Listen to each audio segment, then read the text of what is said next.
రమ్య, అదేంటి వదిన, మెడలో కాస్త బంగారం కూడా లేదు, అన్న ఏం చేయించలేదా?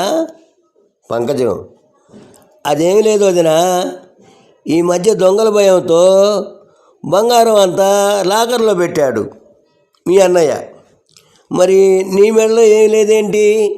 రమ్య, మీ అన్నయ్య కూడా అదే భయం వదిన, అందుకే ఉన్న నగలన్నీ తాకట్టు పెట్టాడు. మేనేజర్, ఏమో ప్రేమ్ సాగర్, నిన్న ఆఫీస్కి ఎందుకు రాలేదు?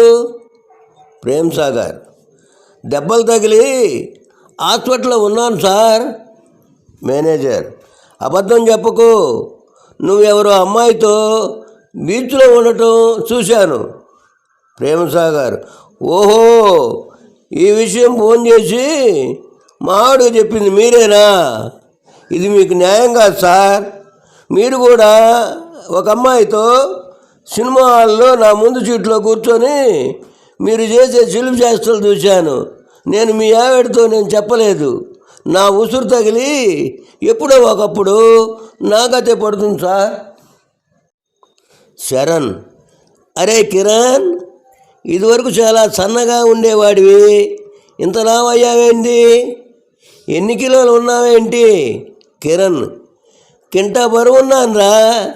మా ఊళ్ళో నన్ను త్రాసులో కూర్చోబెట్టి వడ్లు, మిరపకాయలు, పత్తి కింటాల చొప్పున కాటా వేసి అమ్ముకుంటారు.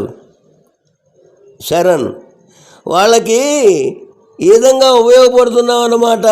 కిరణ్, ఈ మధ్యలో ఒంట్లో బాగోలేదని డాక్టర్ గారి దగ్గరికి వెళ్తే కారు, బైక్ పక్కన పెట్టి సైకిల్ మీద ప్రయాణం చేయమని చెప్పాడు. శరణ్, మంచి సలహా ఇచ్చాడురా డాక్టర్ గారు.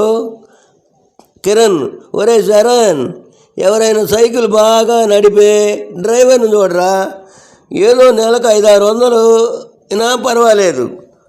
శరణ్, నీ దగ్గర ఉంటే నా మైండ్ పోయేటట్టు ఉంది, వస్తా.